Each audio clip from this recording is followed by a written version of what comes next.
As you know, gentlemen, I am a detailed motherfucker. I would, you know what? Lawyers should hire me to listen through depositions, and I'll like catch certain things, how people turn a phrase. If you notice, the first thing that Colton says is, "You know, I can't date anybody else." No. I think he says, "You know, I can date someone else." He says, "You know, I can." Yeah. Yeah, he's a psychopath. That's why I loved it. He was like, "Let's be honest. We both know I can date somebody else." Pat, play it again. I have to. Let's be real, I can date somebody else. That's it. No, I can't date somebody else.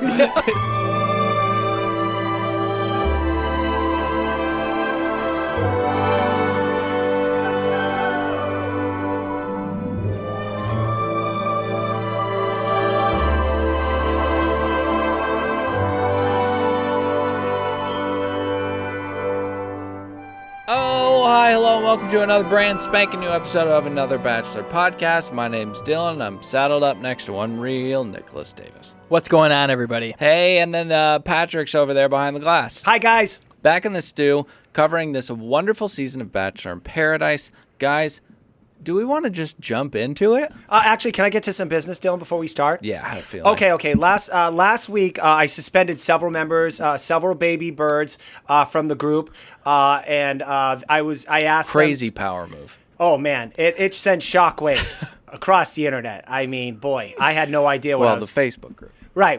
Anyway, I'll just get to it. All right, everyone I suspended, you're welcome back into the group. Just behave yourself from now on. But when the iTunes review comes up later on, another one of you made a fatal mistake, and we'll be getting to that. And you will be permanently kicked out. What a tease. Is this an M. Night Shyamalan movie? Shyamalan movie? Yeah. What a twist. That was quite the twist. It's M. Night Shyamalan, right? Tomatoes. We've got to get into this show, though. Bachelor in Paradise. Guys, I wasn't going to pass over general thoughts. What do you guys got? Nick?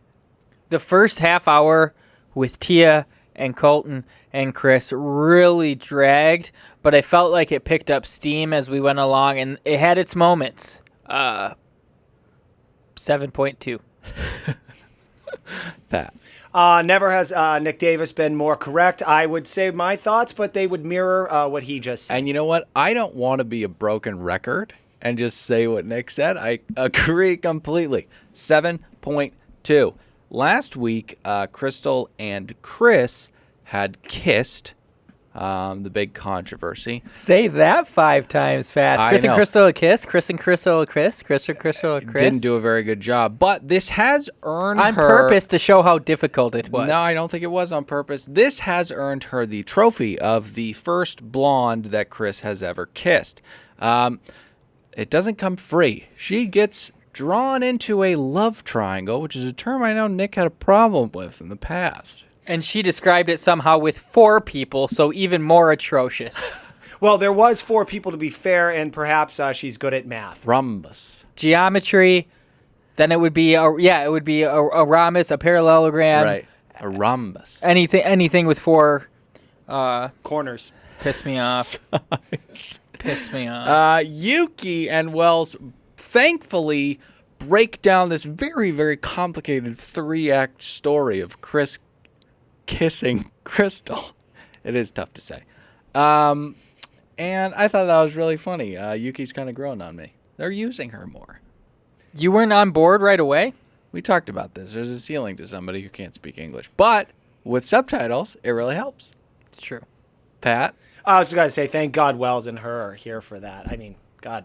Yeah, I wouldn't know what was going to happen. It would be difficult to track without them. Hey, let's get into the conversation between Tia and Chris. She approaches him and says, "Hey, not that big of a deal, but how come you told me for an hour that you'd fight for me and then kiss Crystal? Do we have a clip?" Oh, yeah, here it goes. Let's just listen to the clip in its entirety. Oh, God. All right. Okay. So what happened? Talk to me. Someone told me that last night, like after I went to bed, you and Crystal kissed, or like you kissed Crystal. Yeah. It's not like that's a big deal. Like that's fine. But do you understand that you looked me in the eye for an hour and told me, I'm going to fight for you. I'm only here for you. I wouldn't take a date with anyone else. Yeah, and that was real. If I would have got a date card, I would have denied it. This is mind-blowing. It's not mind-blowing. What, because I had a moment last night? So you were last night, you were interested, and then I spent time with Crystal last night, and yeah, there was a moment, but that doesn't change anything of how I feel about anyone. I like you a lot. You might not think that. Yeah, if that's how you feel, like, honestly, I can't. It's not just because it's how I feel. It's the facts. What are you talking about? You're making no sense. Okay. This is an example, and ladies, most of our listeners of this podcast are hot chicks because I've trolled around quite a bit, and I can substantiate that. Okay, so lesson to you ladies: this is what happens when a dude gets a little heat, has two chicks chasing after him, and then he becomes a fucking player. Okay, and this happens later on. Not to get ahead of ourselves with Kenny too. You could have a fucking dwarf with one fucking leg. If he's got two chicks chasing him, he'd be like, "Bitch, I'll tell you when I need your pussy." Whoa. That's how it works. Just a dwarf of any denomination sounds like that. They're not money. Denomination. Hey, my point is, ladies, the world was created with us to chase you. When you start chasing us, the whole world would fall apart. Don't chase us. It inflates your ego to psychotic proportions, like we've seen on display from Chris. And the saddest thing about that display was knowing that has worked for him in the past. Just like, oh my gosh, he's gross. At some point, she hits him with, it's a fact that you did this. He's like, those aren't facts. Well, Evil Ben Stiller, you did make out with Crazy Crystal yesterday, so that happened. That's a fact. Yeah, it's hard to like. Then he called her a liar. Sorry. Yeah, I mean, it's hard to be invested either which way because even he can make a good point when you're arguing with a porous sponge like Tia. He's like, you were hanging out with Colton the entire night, and we both know. You want Colton, so please don't get worked up into a tizzy. But I will say that he goes from fawning to hatred in a second. When they wrap that conversation up, Tia's like, respectfully, I'm going to step out of this. I don't want to be involved in this love rhombus anymore. He's like, thank God. Is that what I was confused. I didn't know if he broke up with her. Help me through this. No, she said, I don't want to be in this love rhombus, and she backed out, and he was like, I've never been better. Yeah, he just a major attempt to save face. Like he was like, no, I just broke up with you. It was the classic, I'm not fired, you're fired. Yeah. That's how it goes, right? The classic, I'm not fired, you're fired. I did want to say, I am confused about how people find him attractive. He is so ugly. He has, as we've talked about, the beginnings of hair before his hair starts, and also shave your face. Your stubble is disgusting. Not to mention you're sweating all over an Argentine flag. By the way, let me throw this out there. The baby birds, by the way, this guy, Lucas, he didn't actually send this, but this was Phoebe Califf, the information I'm about to disclose here that she provided. This guy, Lucas something, whatever, I should probably respect his name. Doob. You, dude, later on, I may have a position for you in the another Bachelor podcast group, and I'll announce that later. Our employee number is growing rapidly. Okay, all right, okay. You might have to bring back that jacuzzi for Lucas. So Phoebe Califf provided us with a little information. Apparently, Evil Ben Stiller has been watching the show. Although Why do you say that? Well, I talked to a TV producer one time, and she said, hey, look, who you are on TV is what you give us, baby. So if you're a douchebag, that's what people are going to see. Anyway, this is what he wrote on IG last night. Tonight is another episode of Bachelor in Paradise. Up until this point, I haven't been able to stomach this experience. I bet he's watching every fucking minute of it, by the way. Fucking liar. The amount of pain I feel deep inside has grown larger by the minute since the moment I stepped onto that beach. I'd be lying if I said the comments and articles I'm reading haven't made me depressed, because they have. I'm trying to pretend like I have a normal, but I'm trying to, I don't know. Anyways, I guess trying to say. I like it. Continue. Okay. It's Not normal. I feel so distant from everyone and everything. Feeling alone is something no one should endure, and right now I just feel that. It goes on. Oh, he says something like, I know at this point everyone believes I'm a fuckboy. Yeah. Jesus Christ. Can you just read it in its entirety? Fairly.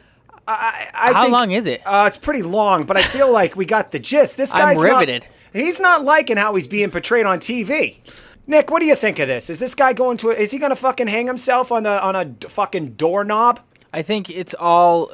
I think it goes back to what you said. That producer line: "What you give us is how you're portrayed." He is a douchebag. I think it's evident in the fact that he only has 35,000 followers, despite all this camera time he's been given. I mean, people like Leo have 150, and they've gotten a fraction of the time.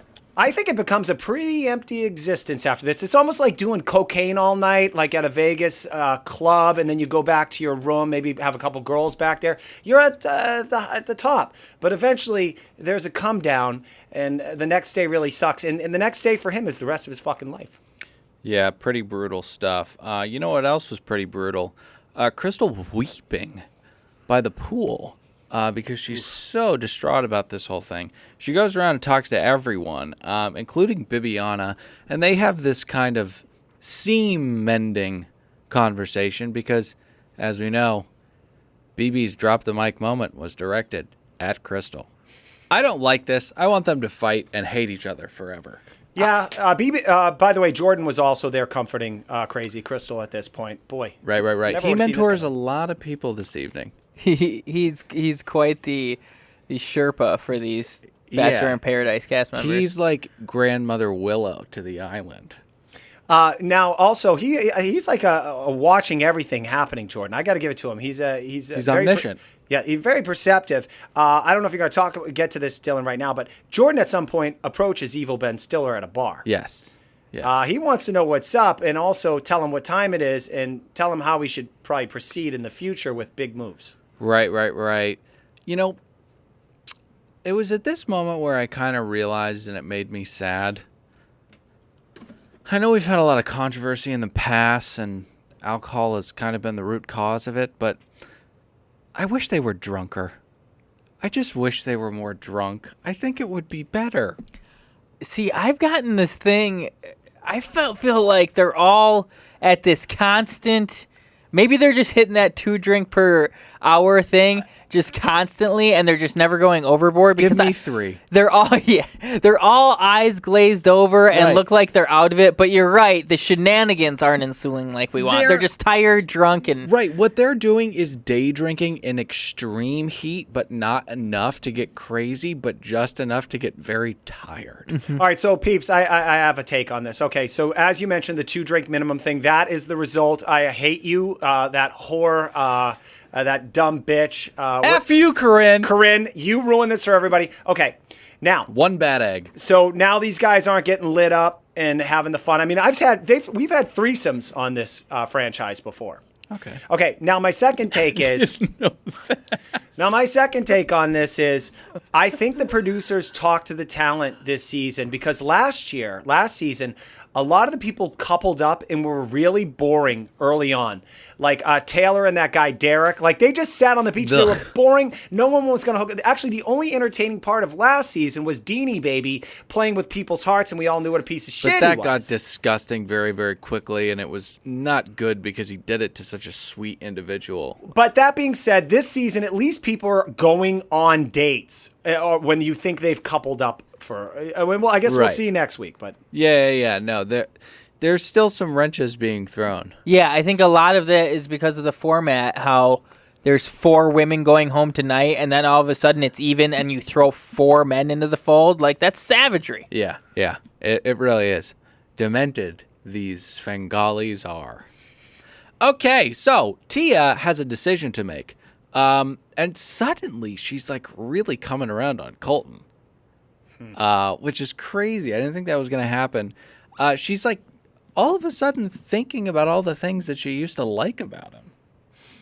I didn't. By the way, can I just say this? Obviously, getting ahead of myself. We all know how this ends. The fairy tale happens. We'll get to that. But yeah, and it is a fairy tale. I can't believe This kind of went. They actually threw a M. Night Shyamalan move at me, man. Saying I his had no last idea name this wrong. was coming. What? Oh, you're being sarcastic just like I was being sarcastic. You know who we see next? Lauren, who last time... Jacqueline. Jesus Christ. Hey, you know who walks in next?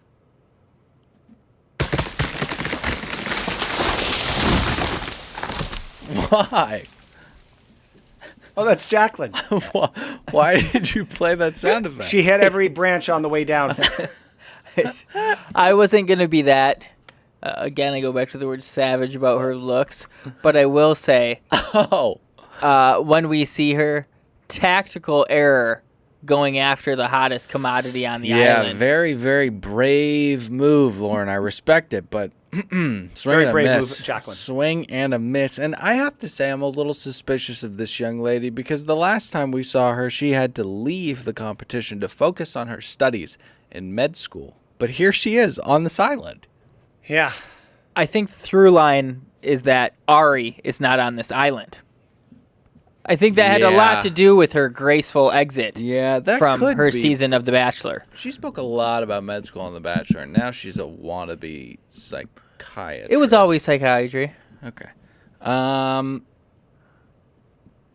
Tia kind of tries to set a pick. You know what I'm talking about? Mm-hmm. And this is when I kind of realized that Colton does not like Tia in any way, shape, or form. She's going over there for to try to find him some condolence from him, and she's like, 4 of us are going home tonight. He's like, I know.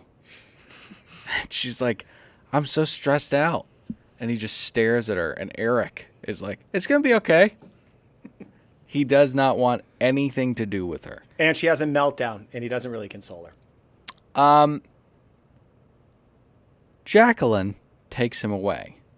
And again, Tia has made a lot of very, very bold claims in this show. When Crystal was on the precipice of coming in, she said, if she walks down to this beach, I'm going to crawl in a hole and die. And she said something else tonight. Yes, Dylan, what were you going to say? Because last week, you guys fucking both of you mocked me when I had said that this should happen to her. What? I said a boulder should fall on her fucking head and she should die. And you said, how would that happen, Patrick? In your Dylan way. Well, I'm still confused about it because she said if Jacqueline takes him on a date, I'm going to throw myself into a boulder. Very cartoony, the image that popped into my head, the way you would throw yourself into a boulder. Yeah. I really wish you would have brought a clip of you saying that, Patrick. I don't recall, but I believe you, and I'm sorry we doubted you. Hit the tape. Don't call for hitting the tape. I kept it clean in case someone has time. It's last episode. You guys both fucking mocked Don't you me. say hit the tape.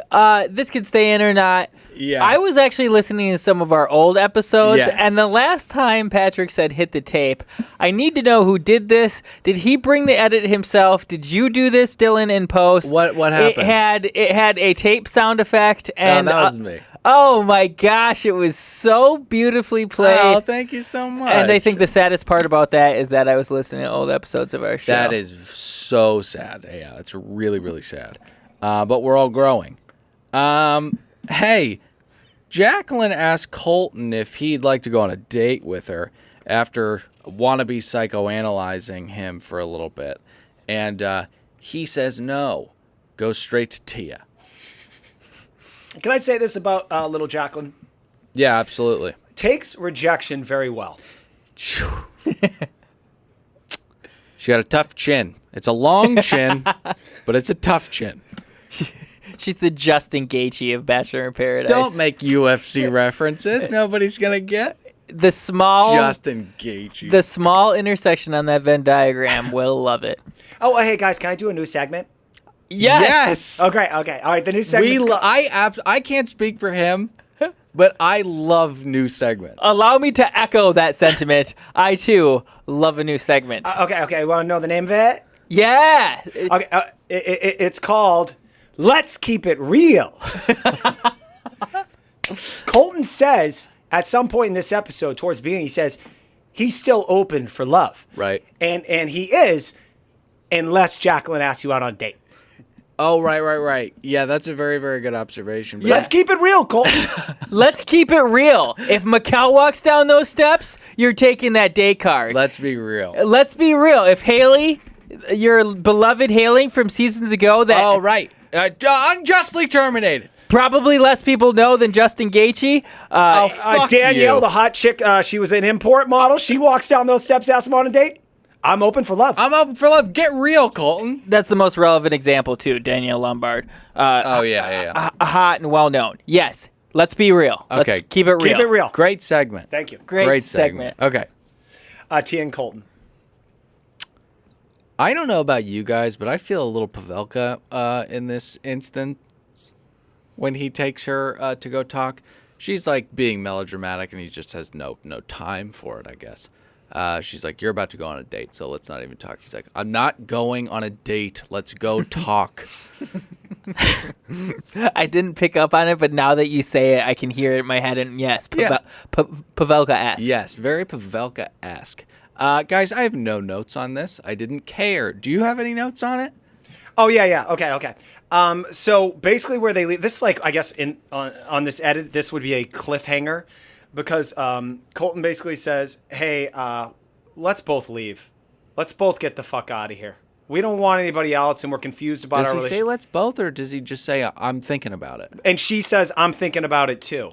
And at that point, I was like, "Good, both. Will you get the fuck out of here, Right? So I can watch Leo beat up Grocer fucking Joe or Beat something." up Grocer fucking Joe. I think, yeah, that's the cliffhanger. I mean, that's the on the trailer we call him a pussy or something. I'm scared of watching the next episode because Ben Higgins is just going to further degrade his personality and his mythos. It's not a good look in that mariachi outfit. I don't know if it was in our Facebook group or one of the many other Facebook groups I am in to share our content that have destroyed my Facebook feed. Yeah. But I saw some baby bird or some random Facebook commenter say that a twist that would add to the show is if we could vote off one of the couples. That way, if you act like a complete fuck, but it's impossible the way it's taped. Right. But if it somehow worked out, if you're acting like I love that idea. if you're acting like a fuckboy, Yeah. you're boring and dragging on, you're off the show. I love that. You got to make moves and you got to be decisive and you got to plow. I got another angle because there's a great show on MTV called "Are You the One?" and they have 20 20 great people, show. 10 chicks,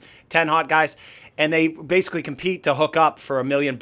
Go, hey, I'll tell you what, you're with that person, you keep saying you love them, I'll give you 20 grand. Go fuck the other person. And a huge component of that show is that there is a supposedly algorithmic perfect match somewhere in the house, and if they select that one. You think these dummies on season 4 will go, let's sit down with each other, let's analyze all the various things about our character and really get down to the bottom? No, what they do, they drink their fucking faces off for a month, and they never make $1 million. If John from Venmo would have been in that house, he would have had that figured out in an instant. I just miss Paradise Hotel. I like the one that we had Dr. Venus Ramos was on. Yeah. That was Paradise Island. Yeah.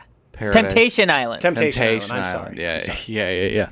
A young Nick used to jerk his tiny little dick to that show. That's absolutely correct. You know what I always love about human beings that are horrible, that are narcissist motherfuckers that want to be on TV? They can never admit. They somehow fell into various reality TV shows. Right. And she was no exception, Dr. Venus. If you're listening, which I'm pretty sure you're not, you're probably trying to wake up early for a casting session to be on another fucking stupid reality show. I don't know. I just ran into someone like, you need to be on this show. And right. Because we talked about this, contractually you're obligated. She had every excuse in the book. It's so funny that Pat has such a tremendous amount of respect for past guests of this here show. Yeah, not to pile on, but a perfectly fine young lady. But I thought she was a bitch. And let's omit lovely. the word young, sir. Oh my God. The ageless Dr. Venus Ramos. Well, not ageless. Very old. For fuck's sake. The point I'm trying to make is, well, she's not hideous. She's not accidentally falling into this part on reality TV. Someone who looks like her has to scratch and claw to be cast on one of these television shows, especially for the second, third, and fourth times. Yeah. All right. Are you talking about Annalise?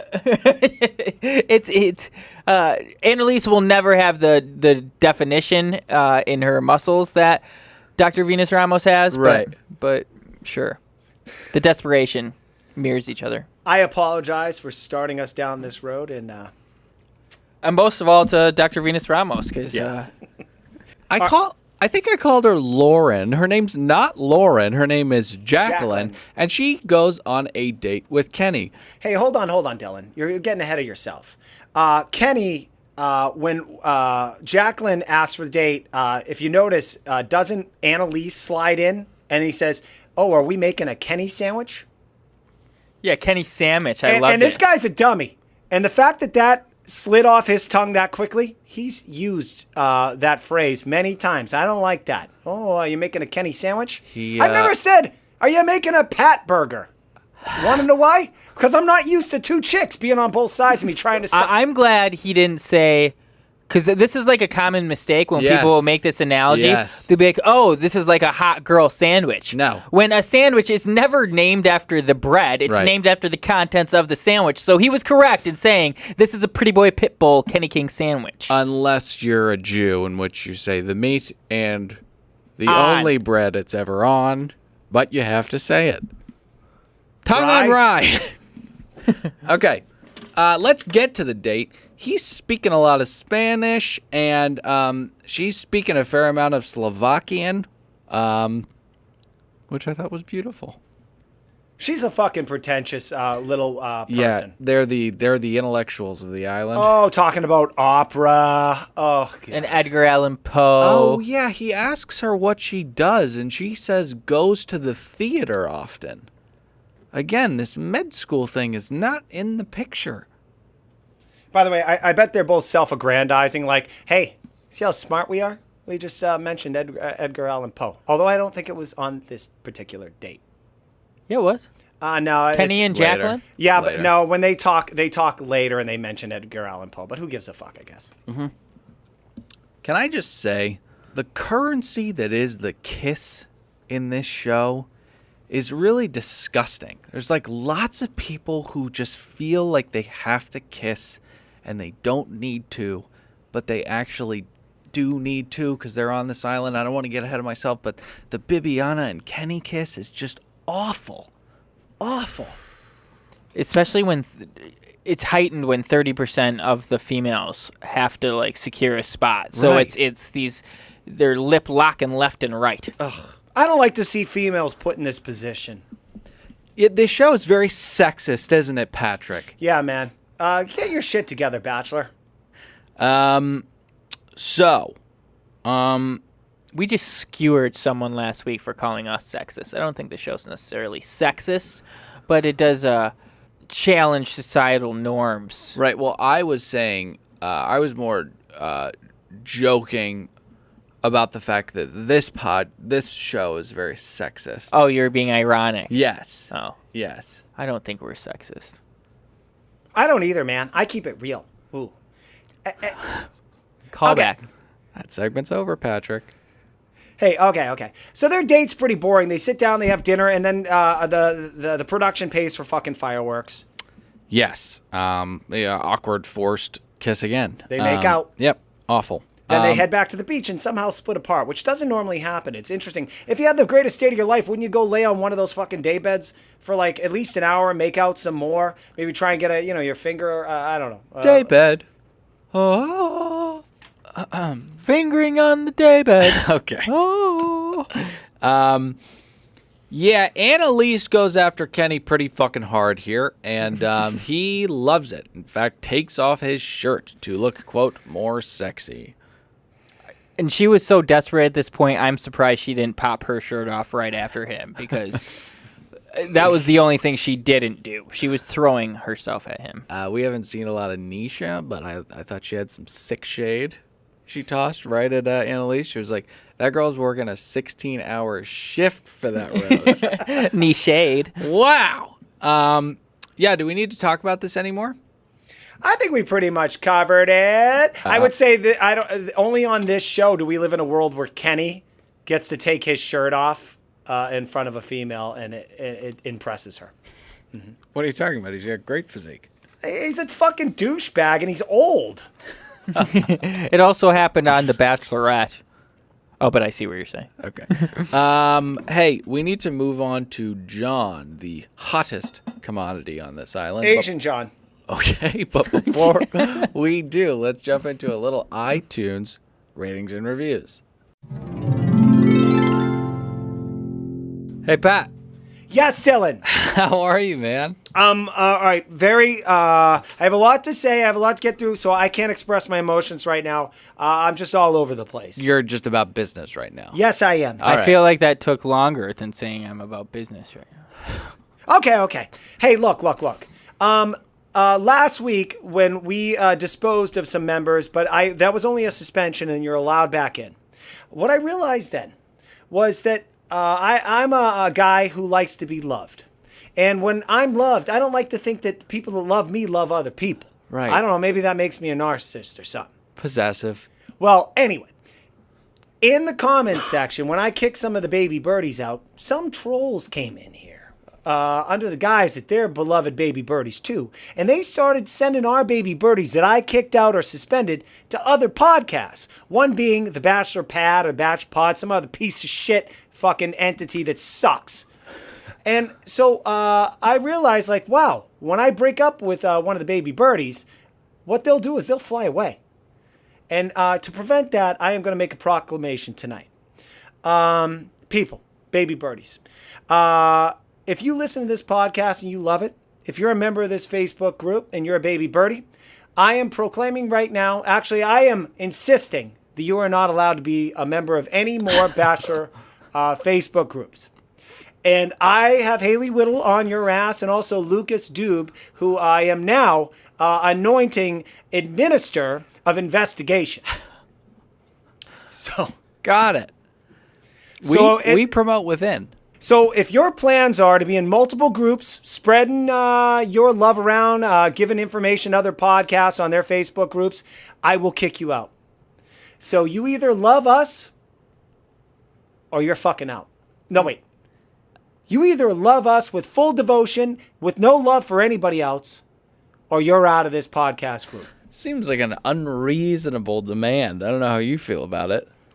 We do a lot of stuff that's kind of controversial, against the grain. This one might actually negatively affect the numbers. We got a lot of crossover with at least the Rose Pricks, I know for sure, not to mention other podcasts. But. Well, let's see how it goes. Patrick has slammed down the gavel, and the law is concrete. I think it's funny that we didn't really get into any iTunes ratings and reviews, this iTunes ratings and reviews segment. I kind of like it. Once a segment just kind of comes what it becomes. Like, I don't know. It's an empty canvas, you know? It's just a little time for Patrick to wield that passion. But we did get reviews this week, right? Dylan, I'm really upset that you asked. Oh, yeah. Actually, we lost a review this week. Apparently, a 5-star reviewer took back their 5-star review. And that happens in our business. When you're as vocal as we are, open your hearts, your opinions in this climate, it can be controversial. And apparently our last episode was a little too much for some listeners. So one of you reviewers, and I know you're probably still listening, took back your 5-star review. Don't let the door hit your ass on the way out. All right, let's get into John. Or before we get started with Asian John and his dating life, our baby birds here, they do all the work for us. Right. I like to think of myself as an investigative reporter. I obviously am an expert on black culture and an Uber driver. But now I can let this go as far as trying to do the digging on these Bachelor people, because our baby birds do it for us. And Lucas did this for us. There's been a lot of debate on Asian John's wealth. So Lucas, do we need the music anymore, or can we turn it off? I think it helps. Softer. Oh, sorry. Not even, it was too soft. Anyway, so look it up on our Facebook, Baby Birdies, or if you're not a baby bird already, go check this out. It's pretty lengthy, actually probably too lengthy. Lucas, one note I'd give you is brevity is the wit of soul, or what is Nailed it. Okay. Try and keep your posts a little lighter with the verbiage, sir. Right. Anyway, what he says is... Bullet Yeah, points. this is the important part, what he says. Oh, okay. But so- also all about bullet points. Yeah. Bullet points. Oh, that's good. That's good. Yeah, Haley Whittle does that. Okay, learn from her. Anyway, so John's worth, you'd think that because PayPal was sold in 2013, Venmo was sold for $26 million, and it's now worth $300 million. And John was early in on this as a participation partner, whatever the fuck that means, or he refers to him as like in the five or something, that he'd be worth that. But no, he got out early. So what we estimated is he got about $4 to $7 million and collected a $200,000 a year salary since then, which is now over. So he's probably worth a couple $1,000,000, but he ain't no billionaire. Patrick, he ain't gonna be on Shark Tank next week. Patrick, compared to the rest of the people on this show, he is. I mean, he's Warren Buffett. I'm with Patrick though. There's Oh, this. come on. No, there's obviously rumors and just this aura swirling that he has millions of dollars. I don't know about you guys. I was never thinking that he was some Zuckerberger. I personally was not. I feel like I was right in the ballpark with my personal estimations of his net worth, but a lot of people were thinking a lot more, and I think the distinction is important, except, of course, with the ladies, because I think it's kind of like how you're looking at it. There's no difference, like 1-0 in that column. Either way, they're living high in the hog and don't have to work. Yeah, of course. It's a tremendous amount of money. Is that sexist? Not at all, sir. It's only because women are evil and vindictive. So anyways, hey, you know who's a great lady? Jubilee. Not to be confused with the Filipino fast food chain. There is a Filipino fast food chain called Jubilee. Is it in Los Angeles? Jollibee. Yeah, it is. That's funny. They serve spaghetti and meatballs. So anyways, she takes John. Classic Filipino dish. Yeah. Jubilee takes John first, and then Caroline comes in, and she's being absolutely crushed by this competition. Her confidence is through the floor, and she's just coming off real bad. Jubilee knows she's got this in the bag. It's been a disaster start to finish. We all kind of thought like Carolyn deserved a shot, like more camera time, longer time in the show. From start to finish on this, it's been a disaster. She doesn't know what to do with it. From the second she walked in, and she was too nervous to even talk. Well, she had to take that big shit. Oh yeah, correct. Hey, we need to move on to Crystal and Kevin now, who are chatting about God knows what, and the goose flops on over to him.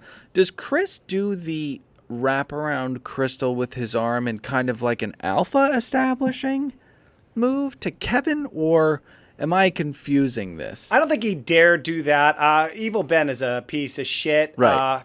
And Kevin's already with Astrid at this point, right? Yes. I feel like I'm having like deja vu of us discussing like Kevin would we were talking about someone else before, but he would rip Chris limb from limb if they were to get into it. It would be a bloodbath. Do you guys not recall we had almost the exact conversation? No. It's I so was crazy freaking out. Deja vu's. When it hits you, it's so visceral. Yeah, you just know. One line that Canadian Kevin said about Evil Ben, which I appreciated because I'd heard it before, was he noted about Evil Ben that he said he goes, let the crazies play in the corner. Now, the only time I've ever heard that turn of phrase before was when Dylan used it on season 1 of another Bachelor podcast. Whoa. Let the crazies play in the corner. I like that. How do you know that? Have you been listening to our old episodes? No, I always remembered it. And I was like, I'm going to use that sometime, but I just haven't found time to use that phrase. What is tonight is... No. What is with all this alliteration? Canadian Kevin cackled about Chris and Crystal being crazy? That is pretty coincidental. Oh, look at that. Chris takes Crystal away from Kevin with a promise of a surprise. The surprise being laying on a daybed in jeans, hot, and telling her that he thought she was crazy when she was on the show. It's one of the worst surprises I've ever seen. I drank during the show with my wife, and I thought I missed it. Like, maybe I don't know, I went to the bathroom or something, or Blacked out. I was like, so, but that was the surprise. Yeah, no, you didn't miss anything. I don't think. Yeah, I think he was just like, I've got a surprise for you. It's me and all my awfulness on this bed over here. After this, there's more Tia and Colton stuff because he's, quote, thinking about leaving. Tia must think that she has a shot of the Bachelorette because Yep. I don't know why else she would be, going as crazy as she's going about this. A lot of fans on Facebook, again, I hate to keep referencing the baby Mining birds. information Mining them and from stealing them. material from them. But when I mentioned last week that there was some bad scenes like Vanderpump Rules, which I could never do a recap of that show because the acting is so bad. And they look at that show and say, hey, we can be as horrible as them. Let's just do scenes like that, and it's going to help our cachet. And so I do think Tia is actually making a play for Bachelorette here. Yeah. It's such a risky move because you've got a whole, this word may be a little off color, but a herd of women about to come onto this franchise.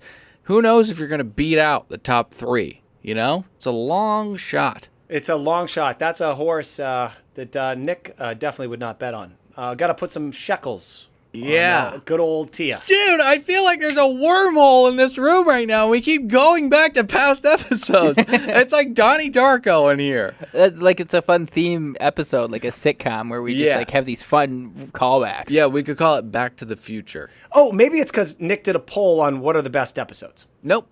I don't think that has anything to do with it. I think it's because of the wormhole. I was personally listening back to the episode where DeMario was in studio and I was back home, and I thought I did well in that episode, and I thought it was because I was walking around pacing. I really thought that helped. That's why I tried standing when we were watching the show earlier. It didn't work. It wasn't the same. You don't have one of those desks at the office?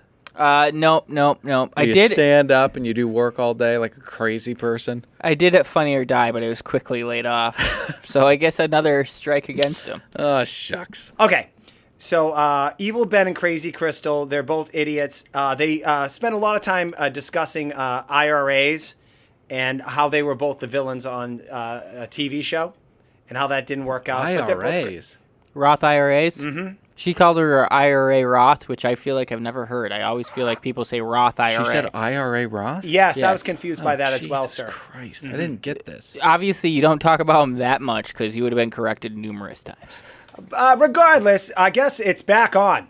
They're back on as a couple, and boy, I can't wait to see how that turns out. Some of these people have no self-respect. They can just blatantly be talked about as the second choice directly in front of their face. That literally happened. Chris tried to work it out with Tia in front of Crystal's face. Right, and she still wants him. Yeah. And has no pride to be like, no, fuck you. You didn't choose me. Come out. Come out. Again. R-E-S-B-E-C-T. Right. May she rest in peace. R.I.P. R.I.P. I don't know how I didn't bring this up before, but guys, Crystal is no longer VFF. All right, Dylan, I think you asked for a clip earlier. I will play this. This is after she was really upset about Evil Ben. Oh, yes, we forgot to play this. You have to hear this, baby birds. I just don't know how I feel about the situation right now.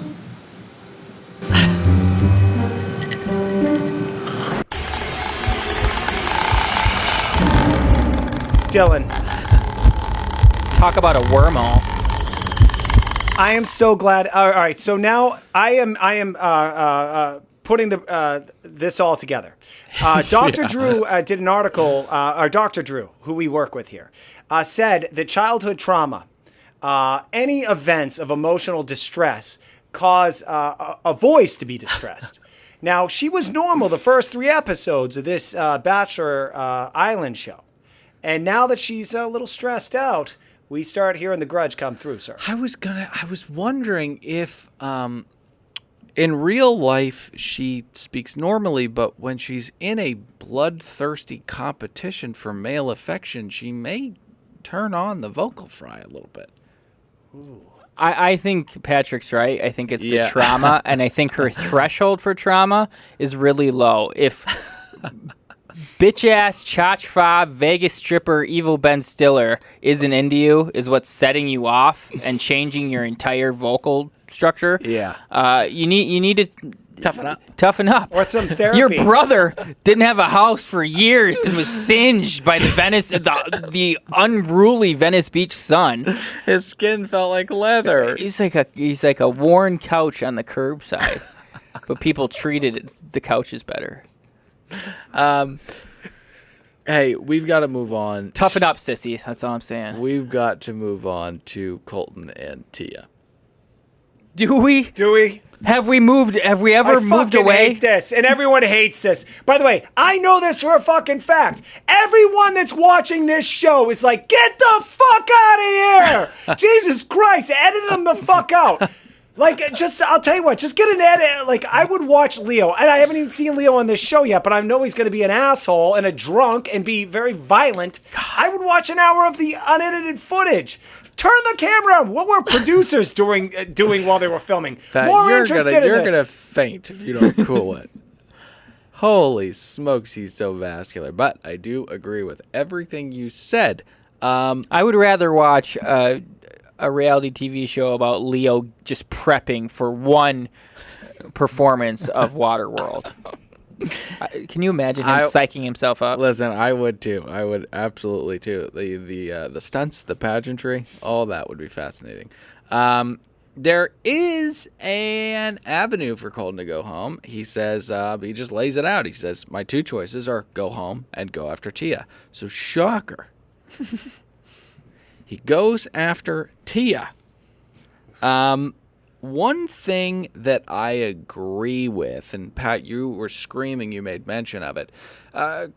Chris never makes any good points, but he does say that this Colton and Tia cloud is getting so big that it won't even let the sun in. It's been so much wishy-washy on her end and his end. Conversations each and every single day with him. Yeah. Like, I don't love Becca. 2 days later, I'm crying. I'm crying because Becca just walked down the stairs. Home. I'm gonna explore my options, but keep Tia on the table. Then he's batting down a date card. Yeah, dude, this guy's all over the place. He's a mess. Huge mess.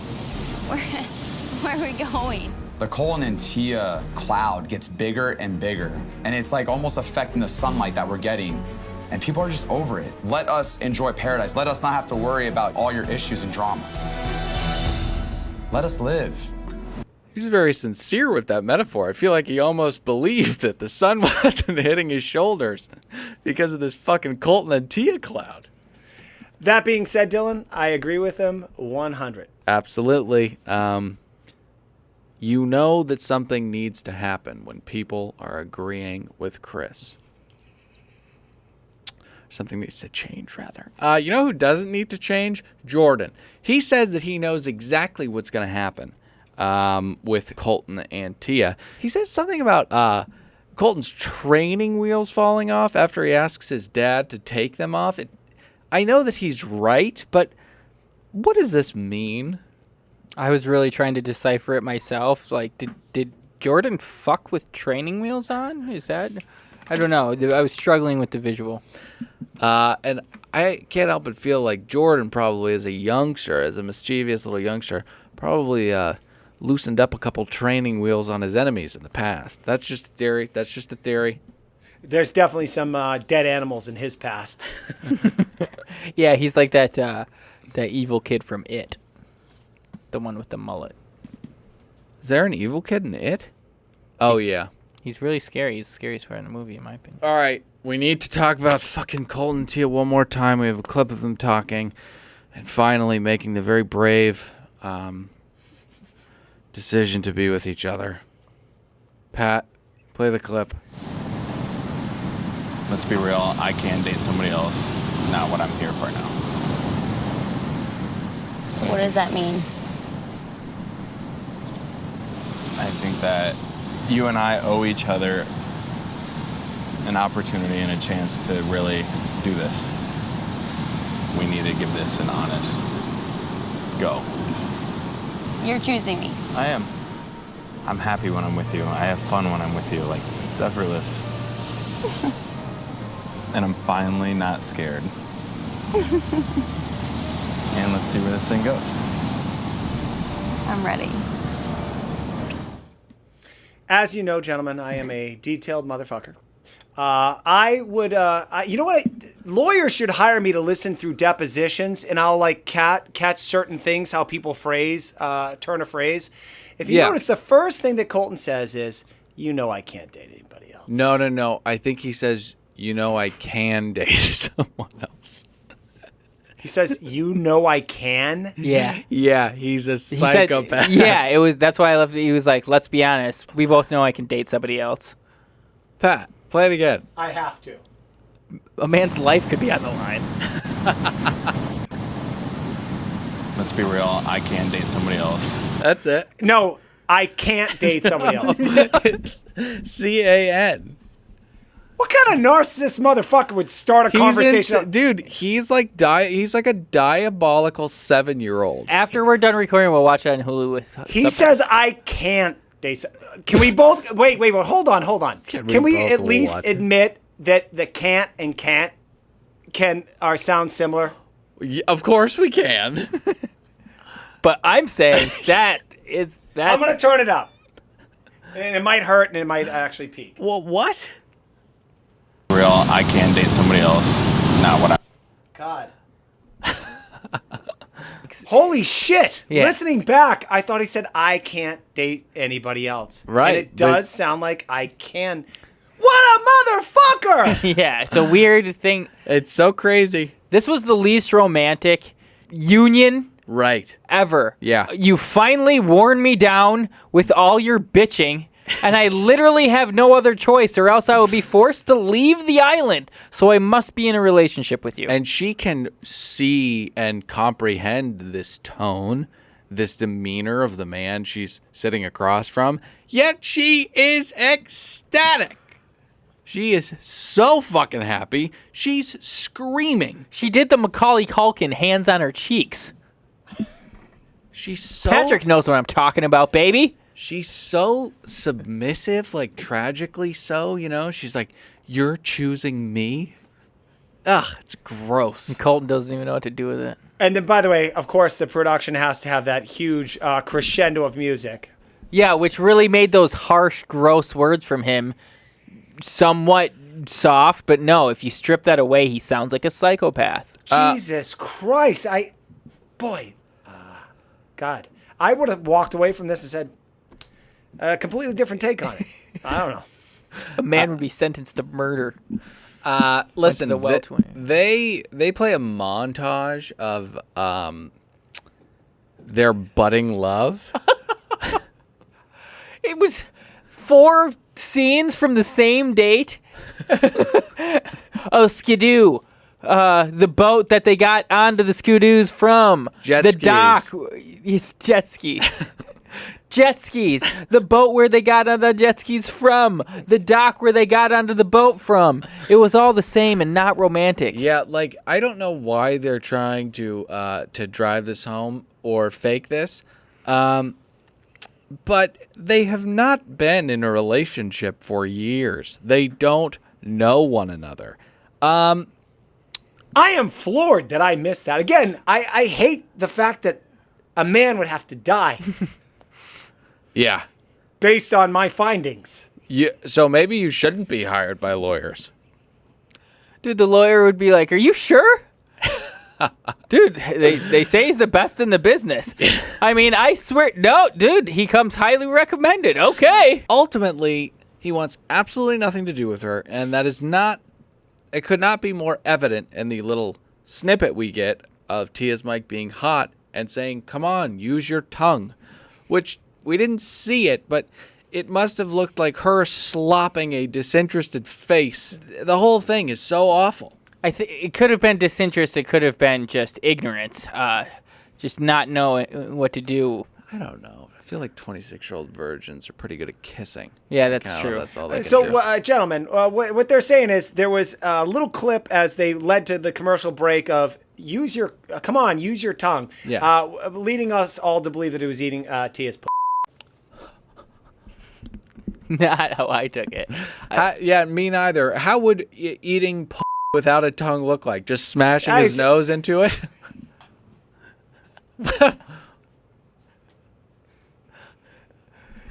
You guys use your tongue?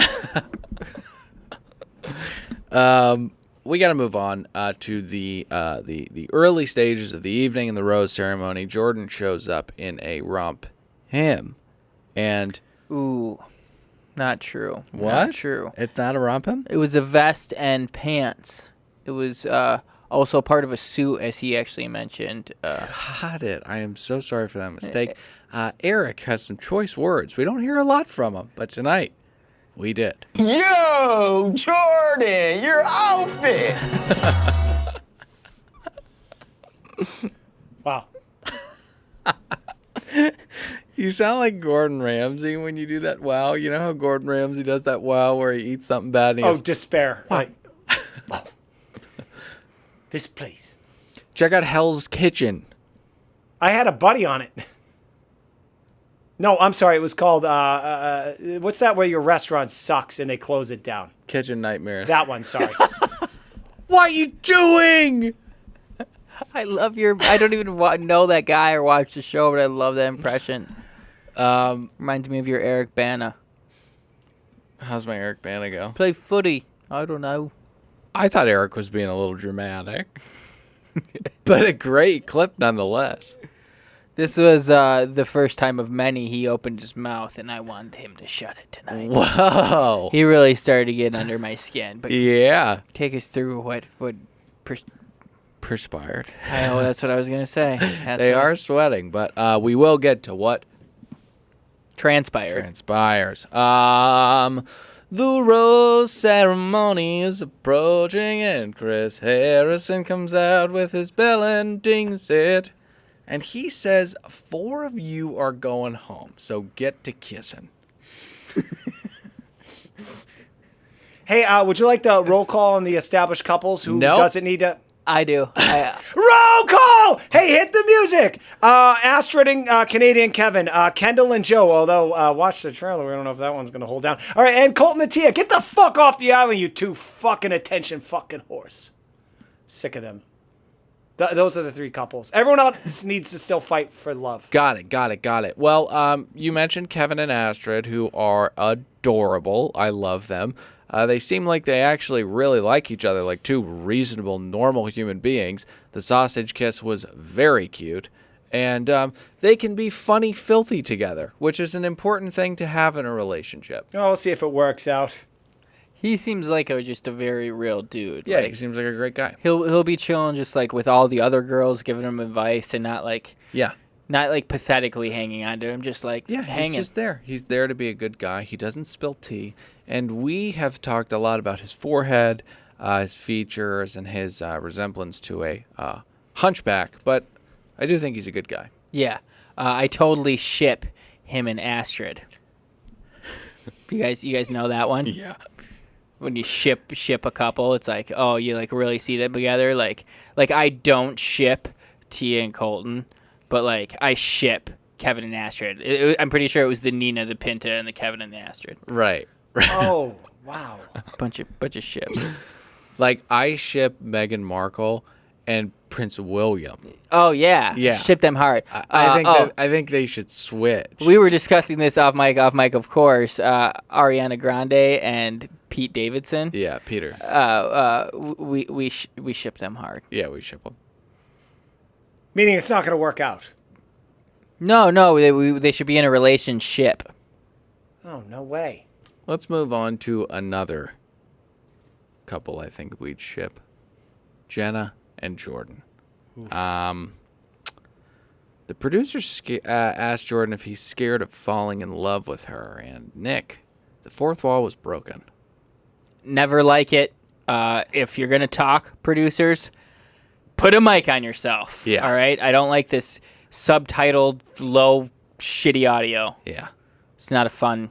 He's an audiophile at the end of the day, and this is a slap in the face to him by ABC. I'm here for you if you need me.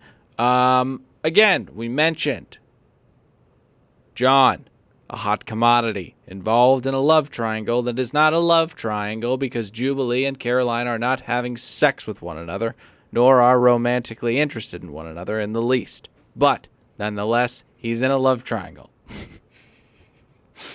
Caroline's confidence, as we stated, is through the floor, and Jubilee has won this contest already.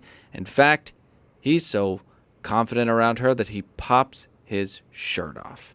And she says, I've never seen a programmer with a body this hot. Yeah, and before she says that, he says, forgive me, I'm a little chubby right now. Fuck off.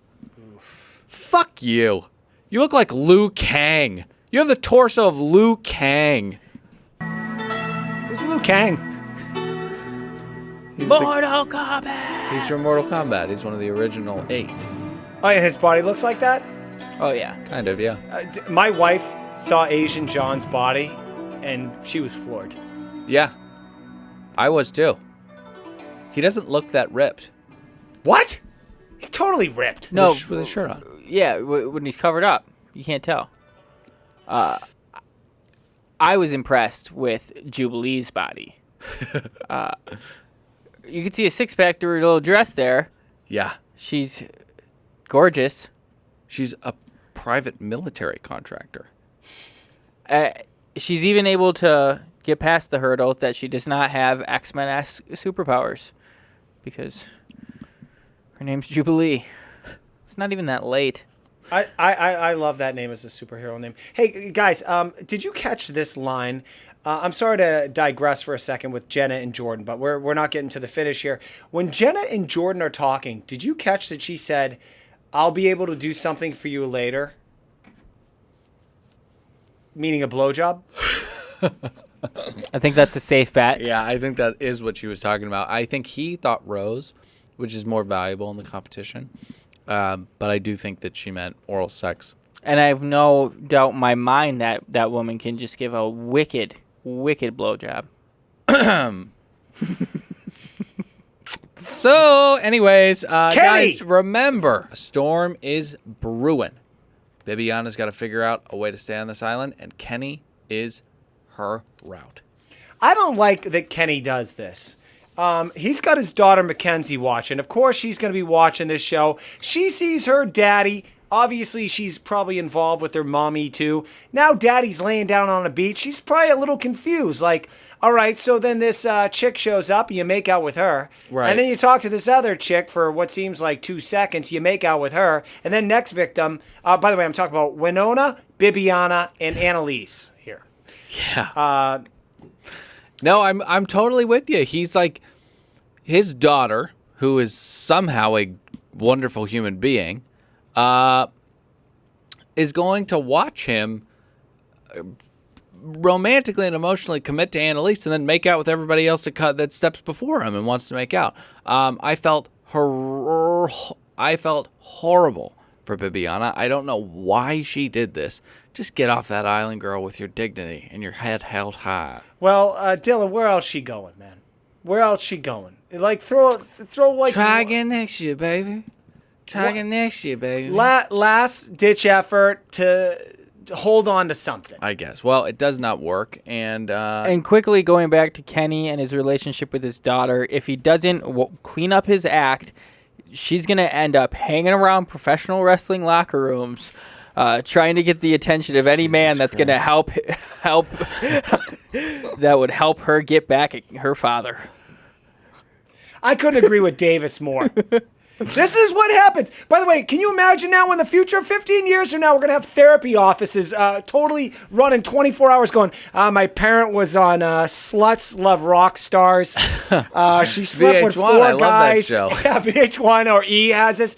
Man, I don't know. What he left me for fucking 4 weeks, and then he went back for season 2. I don't know how to process this. Now I sleep with random homeless people. You know who's going to need therapy? Bibiana, because she had to kiss him. In a desperate attempt to stay on this show. He licks her face. She does not open her mouth, and it was disgusting. She kind of speaks about this kiss like she's revealing something or getting it off her chest in an Alcoholics Anonymous meeting. She's like, Kenny was my first kiss on this island. Kenny was the first person I kissed on this island.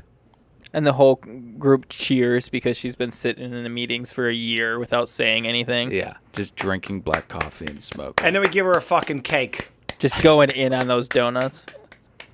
That was brave. Okay, this begins the revolving door of women trying to get with Kenny. Jacqueline sits down with Kenny, and they misremember Poe, because they're the intellectuals on the island, as we discussed. And then Annalise comes. And while Annalise is terrified of many things, a large black man tossing her to the ground is not one of them. Unless, of course, she loves it because, as we've discussed, fear is nature's most powerful aphrodisiac. Pat, do you have thoughts? Oh, no, I don't want to get into the weeds on this one. Okay, let's talk about David.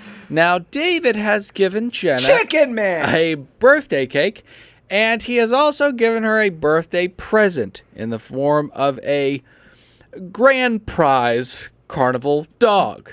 A stuffed animal named Brownie. I posited to Dylan, off mic, of course, that Jenna's lack of creativity and only being able to come up with Brownie as the name of that dog proved our prior supposition that she is on pills. Took a long time to get How'd there. she sneak them in if she was not allowed to bring them in her bag? She got a dealer in Mexico. She has a dealer in Mexico. All right. Yeah. That's better than what I thought you were going to say, which was the old balloon. In your asshole? In your asshole, yeah. In your rectal cavity. I 1,000 believe that's how she got those pills onto the island. Wouldn't be the first time she swallowed. And is now most likely... Swallowed with her ass? How do you think it gets in your fucking ass, dude? You think you stuff a balloon with fucking crack cocaine in your asshole? No. What happens is it kind of goes inside out like those Nickelodeon Guts products that you could push your hand into. Like the flower from Jumanji, as it spits out its tentacles, kind of like that, and you put it in, and then it kind of welcomes it in further and further and further. Absolutely not, sir. You swallow balloons with drugs in them, and that's how you get them over the border. Oh, I thought you just shove them right up your ass. Dude, please, you learn more about drugs. That's what happens to Jonah Hill and get him to the Greek. He goes behind the planter, and he just shoves balloons up his ass. Gentlemen, I don't like to talk about myself on this podcast. I have a job. But one time I was incarcerated, and it was 3 a.m, and I'm bunking up with like 14 guys in the same prison fucking cell. A guy wakes me up because I'm the only white guy. He goes, "Hey, man, how long does it take before you eat something, before it goes through your body?" And I said, "I don't know." 8 hours. Oh, I said 14, and he does the math, and I see him thinking about it for a second. 10 minutes later, he's in the toilet pulling his poop apart, and he pulls a fucking balloon out of it, and it was filled with drugs. Yeah. You were hogtied that night, right? No, that was another time. Okay. Let's get back to this here show. He may have swallowed the drugs, but he shoved something up Patrick's ass. I love that scene of Dirty Work when Norm gets raped and he comes out and he's like, Unbelievable from you guys. No respect. You guys are children. Norm Macdonald has a show September 14th on Netflix. Do not plug other intellectual properties. There's no way any of this is staying in, right? Yeah, of course. It's No all way. getting in. Now, Jenna Jordan, sorry. Jordan is not happy about this stuffed animal. Probably because he feels that Jenna could have named it better. And once you name something, there's no going back. You have to throw that thing in the ocean. But that's just my theory. I think he's actually more pissed off that David gave it to her. This is such a good move. It's great television. The only thing that he messes up is the interaction with Jenna afterwards. He's all weird and coy about it. Now, Dylan, I've been in this position before. I've been a complete jealous dickhead and done something that probably I shouldn't have done. In this case, Jordan throws the teddy bear Brownie in the ocean. But now you got to explain it because she's like, hey, what the hell? Right. He has to answer to that. And how else can you answer it if you're a red-blooded American that loves pussy other than to yell at a chick and say, what the fuck? I think a solid maneuver besides that option would have been like, I care about you so much, the thought of you with another man enraged me to the point of animal abuse. That would get Jenna hot. When she asks him, he's just like, what's up? And a normal person would respond, just wondering because you just came and dragged a massive animal away from me across the beach and threw it in the ocean. And would follow that up with, as SNL's Keenan Thompson would say, What's up with that? Ooh-wee. What's up with that? What's up with that? Ooh-wee. What's up with that? What's up with that? He said, she said, we said, me said, what up with that? Who knew you said what? Who knew what up with that? What's up with that? Yeah. One more time. One more time. I agree. so if you were normal, you would say something like that. Hey, she at some point says, hey, should we save the dog, her little present that she got? He said, no, it's dead now. Yeah, and weirdly, Annalise goes and drags it up to them while they're having a conversation, like some weird ghost from a spooky movie. David goes up to Jordan after Jenna and he speak, and after Jenna and Jordan speak, and he just tries to level with him, and then slips in the fact that they named the dog Brownie. Too much information. Go away, David. Go away. Then Jubilee claps at Jordan as he's walking up to the group. And I don't think this was mean-spirited, but Jordan takes it as such. And this sets him off. I believe he tells Jubilee, and Chelsea was sitting next to her. I think he says, shut the fuck up. Yes. Yes, he does. And Annalise talks to him after and says, in one of her interviews before heading over, says, I would never date a guy that speaks to women like that. Let's be honest, Annalise. You'd date anyone on this island. Would she date Eric? She would date bitch-ass Eric. Now, the worst look on this show is asking another person, nay, demanding another person, to apologize to the entire cast. And Eric does just that because he is so virtuous. Do we have a clip? Oh, yeah. Tonight has been a little different. I think Jordan owes all the ladies an apology, and I think he should do that when he comes back. Jordan, I think you owe all these ladies an apology, brother. What you said, maybe you was in the moment, you was in your pride, you was in your ego, but they do not deserve that. Not on this night where they don't have the power and some of them might be going home tonight. I'm sorry for what I said. I don't think everyone knows the history between David and I, so if I misinterpreted a gesture, I apologize, okay? I apologize, truly. I really do. Happens. I apologize. understand. Annalise, I'm deeply sorry. Thank you for coming and talking to me. Eric, thank you for coming and talking to me. Thank you. This is genuine for me. I apologize. When somebody's saying some dumb shit, look at them like this and say, shut the fuck up, shut the fuck up, shut the fuck up. I don't understand what Eric Bigger plans to get out of this. Announcing. Just to clarify, it's the surname of the person we're talking about. Yeah, just to be safe, Eric Bigga. Oh.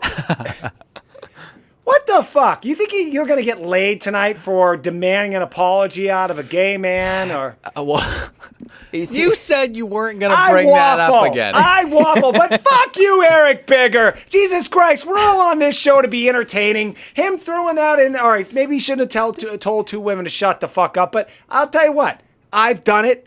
And any guys watching this show can relate to that goddamn thing. How about two you girls just- barking at you going, ew, looking at it with disgusting eyes. Hey, I had a moment where I lost my shit. How many times do females lose their shit? I've had wine glasses smashed over my head by girlfriends. And I go the next day, hey, that was totally cool. It's fine. It's in a moment of passion. Patrick, I could have said it better myself.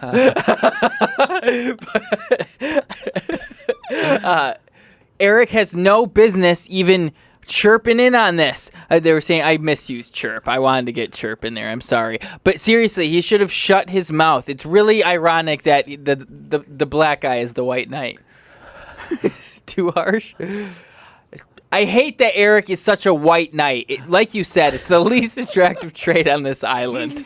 Let people be adults. Let people figure shit out. Let him apologize to everybody if he wants to apologize to them. Eric has this weird self-belief that he's like wise and he is constantly doling out advice and like being sage. Like even if you listen to his podcast, Bigger Talks, he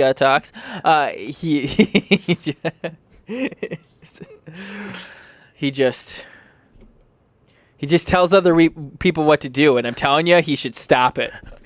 You know who tells people what to do? Christian Face Harrison. He says, sit down, get ready for you are going home right now. And this is where we're going to need a roll call. Oh, you want a roll call? Yep, please. All right, can I do a roll call? Start yelling. Roll call! This is who goes home. Bibiana. Boy, you should have been sent home earlier. Caroline, you don't look so good without the makeup. Jacqueline, you look like Winona Ryder if Winona Ryder was good looking. And Naya, the black chick. That's who goes home. Nisha. Is that how it's pronounced? Yeah, it's not from The Lion King. Oh, can I do a roll call on who picked who? That's what I was looking for, Roll call! Chicken Man picks Chelsea. Don't know where that's going. Jordan picks Jenna and they enjoy a moment. Kevin picks Asher. We knew that was coming. Evil Ben picks Crazy Crystal. Asian John picks Jubilee. Obviously, Grosser Joe picks Kendall. Eric picks Angela the prostitute. And we have to watch Tia and Colton. Colton picked Tia. Yeah. Get the fuck out of here. So let's go back real quick. A lot of dog references with Jordan. He says he's in the dog house. He says that he wants to chase Jenna through the rain and told Becca that he's like a golden retriever as a partner. Guys, is Jordan a dog? Yeah, he's like I guess Homeward Bound wasn't about people turning into dogs. It was. They just could talk. No, it was criminals that through a spell were transformed into animals. Jordan is not a dog because he's not likable. He's not fucking loyal. He's a fucking horrible friend. He's a backstabber. He's a horrible friend. I never meant it. That's your man's best friend. That's what I'm referring to. Got it. Dogs aren't like Jordan. Jordan is the exact opposite of a fucking dog. Jordan's a cat. Don't you fucking start with me. Jordan's a cat. Cats don't loyal. like you.